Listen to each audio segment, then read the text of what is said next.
कैसे हैं आप लोग। आज हम आपके लिए फिजिक्स का कुछ इम्पोर्टेंट सवाल लाए हैं जो आपके परीक्षा पॉइंट ऑफ व्यू से बहुत ज़्यादा इम्पोर्टेंट है।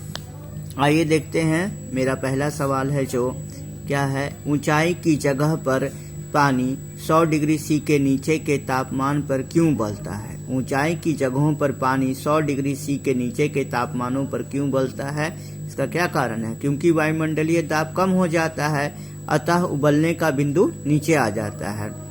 क्योंकि क्या है, वायुमंडलीय दाब क्या हो रहा है, कम हो रहा है, अतः उबलने का बिंदु नीचे आ जाता है। कब कि ऊंचाई की जगहों पर उन जगहों पर पानी 100 डिग्री सी के नीचे के तापमान पर आता है, उबलता है, तब होता है ऐसा।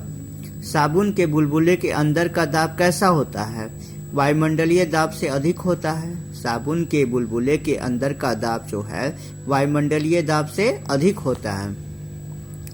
अगला सवाल है, वायु दाब मापी की रीडिंग में अचानक गिरावट इस बात का संकेत है कि मौसम कैसा होगा, तूफानी होगा।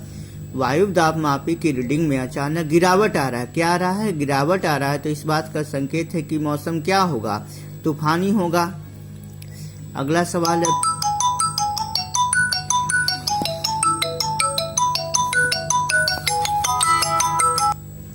अगला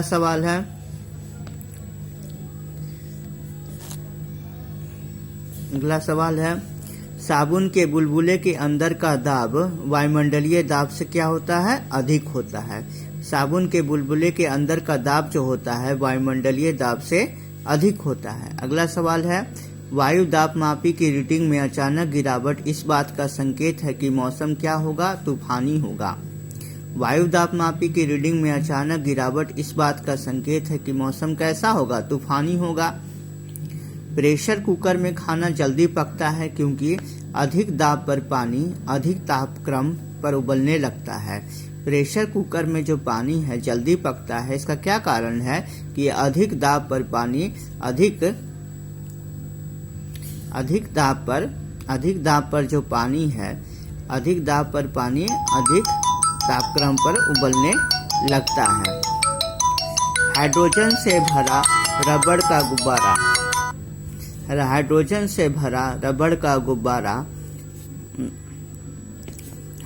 से भरा रबड़ का गुब्बारा वायु में ऊपर जाकर फट जाता है क्योंकि वायु दाब घट जाता है। हाइड्रोजन से भरा रबड़ का गुब्बारा वायु में ऊपर जाकर फट जाता है क्योंकि वायु दाब घट जाता है।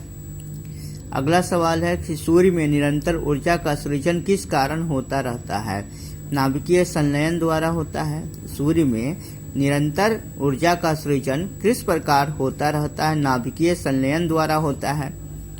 अगला सवाल है, चाबी भरी घड़ी में कौन सी ऊर्जा होती है, स्थितिज ऊर्जा होती है। चाबी भरी घड़ी में कौन सी ऊर्जा होती है, तो स्थितिज ऊर्जा होती है।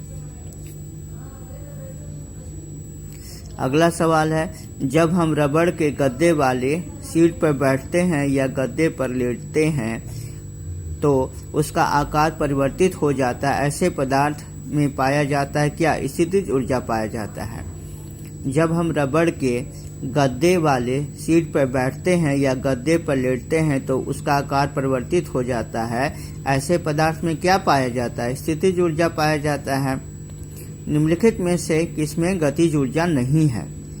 खींचा हुआ धनुष में क्या है, गतिज ऊर्जा नहीं है, तो किसमें गतिज ऊर्जा है, चली हुई गोली में, बहता हुआ पानी में, चलता हुआ हथौड़ा में। निम्नलिखित में से किसमें गतिज ऊर्जा नहीं है। खींचा हुआ धनुष में क्या है, गतिज ऊर्जा नहीं है। चली हुई गोली में, बहता हुआ पानी में, चलता हथौड़ा में क्या है, गतिज ऊर्जा है। अगला सवाल है कि जब एक चल वस्तु की गति दोगुनी हो जाती है तो उसकी गतिज ऊर्जा क्या होगी, चौगुनी हो जाएगी। जब एक चल वस्तु की गति दोगुनी हो जाती है तो उसकी गतिज ऊर्जा क्या होगी, चौगुनी हो जाती है।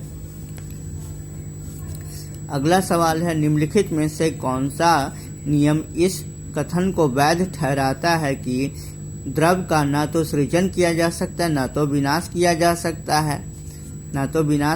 सकता है, ऊर्जा संरक्षण का नियम। निम्नलिखित में से कौन सा नियम इस कथन को वैध ठहराता है कि द्रव का ना तो सृजन किया जा सकता है ना तो विनाश किया जा सकता है। ऊर्जा संरक्षण का नियम है ये। अगला सवाल है, साइकिल चलाने वाला मोड़ लेते समय क्यों झुकता है? क्यों झुकता है? वह झुकता है ताकि गुरुत्व केंद्र आधार के अंदर बना रहे, वह उसे गिरने से बचाएगा। साइकिल चलाने वाला मोड़ लेते समय क्यों झुकता है? वह झुकता है ताकि गुरुत्व केंद्र आधार के अंदर बना रहे, वह उसे गिरने से बचाएगा। अगला सवाल है, दूध से क्रीम निकालने में कौन सा बल लगता है? अब केंद्रीय बल लगता है। दूध से क्रीम निकालने पर कौन सा बल लगता है? अब केंद्रीय बल लगता है। जब एक पत्थर को चांद की सतह से पृथ्वी पर लाया जाता है तो इसका भार बदल जाएगा, परंतु द्रव्यमान नहीं बदलेगा। जब एक पत्थर को चांद की सतह से पृथ्वी पर लाया जाता है तो इसका भार क्या होगा? बदल जाएगा, परंतु द्रव्यमान नहीं बदलेगा। अगला सवाल है, किसी लिफ्ट में बैठे हुए व्यक्ति को अपना भार कब अधिक मालूम पड़ता है? जब लिफ्ट त्वरित गति से ऊपर जा रही हो। किसी लिफ्ट में बैठे हुए व्यक्ति को अपना भार कब अधिक मालूम पड़ता है? जब लिफ्ट त्वरित गति से क्या हो रही हो? ऊपर की तरफ जा रही हो। एक लिफ्ट में किसी व्यक्ति का प्रत्यक्ष भार वास्तविक भार से कम होता है जब लिफ्ट जा रही हो। कैसे? त्वरण के साथ नीचे जा रही हो। एक लिफ्ट में किसी व्यक्ति का प्रत्यक्ष भार वास्तविक भार से कम होता है जब लिफ्ट जा रही हो। किधर? त्वरण के साथ नीचे की तरफ। पृथ्वी के गुरुत्वाकर्षण का कितना भाग चंद्रमा के गुरुत्वाकर्षण के सबसे नजदीक है? 1/6 भाग। पृथ्वी के गुरुत्वाकर्षण का कितना भाग चंद्रमा के गुरुत्वाकर्षण के सबसे नजदीक है? 1/6 भाग। अगला सवाल है, लोलक की कला अवधि यानी टाइम पीरियड क्या है? लंबाई के ऊपर निर्भर करता है। लोलक की काला अवधि जो है, टाइम पीरियड जो है, लंबाई के ऊपर निर्भर करता है। अगला सवाल है, लोलक घड़ियां गर्मियों में क्यों सुस्त हो जाती हैं? लोलक की लंबाई बढ़ जाती है जिससे इकाई दोलन में लगा हुआ समय क्या होता है? बढ़ जाता है। लोलक घड़ियां गर्मियों में क्यों सुस्त हो जाती है? लोलक की लंबाई बढ़ जाती है जिससे इकाई दोलन में लगा हुआ समय क्या होता है? बढ़ जाता है।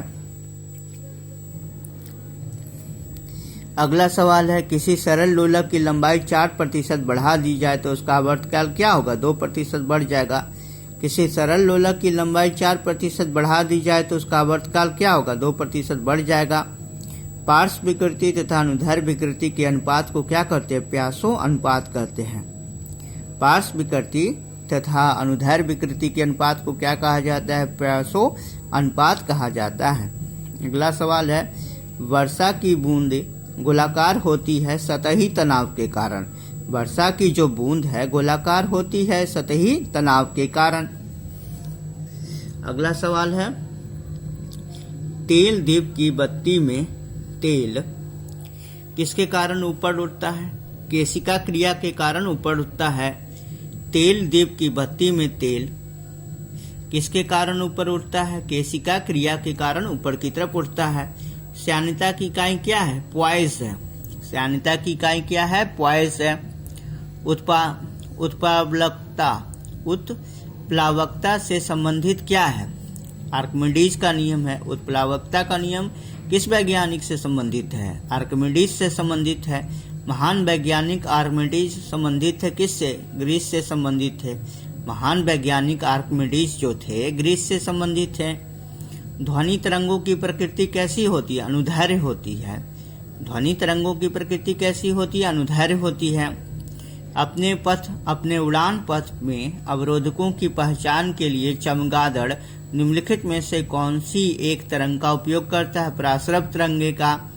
अपने उड़ान पथ में अवरोधकों की पहचान के लिए चमगादड़ निम्नलिखित में से कौन सी एक तरंग का उपयोग करते हैं? प्रासरव तरंगों का।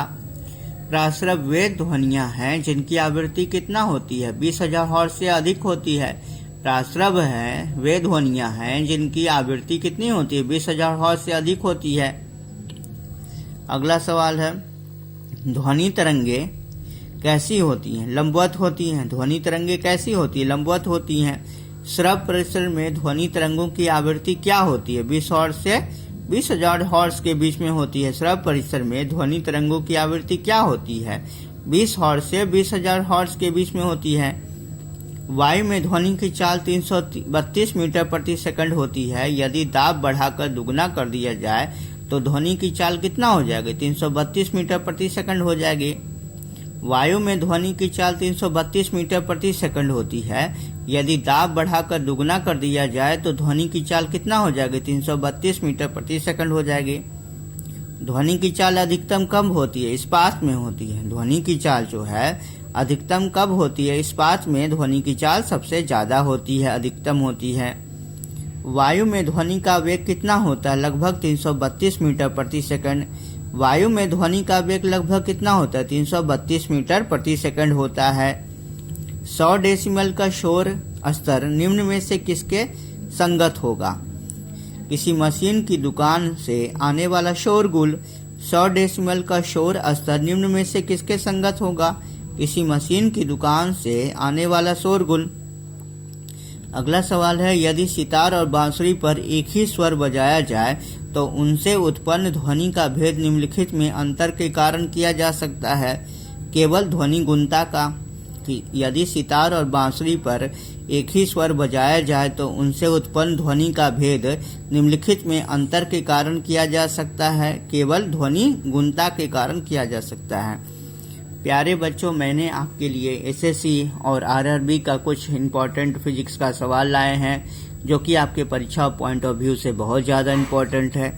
जो आप मेरे वीडियो को लाइक कीजिए, सब्सक्राइब कीजिए और ज़्यादा से ज़्यादा शेयर कीजिए ताकि मैं आपके लिए और अच्छे अच्छे ऑब्जेक्टिव्स के सवाल ला सकूं जो आपके परीक्षा पॉइंट ऑफ व्यू से बहुत ज़्यादा इम्पोर्टेंट है। बाय बच्चों।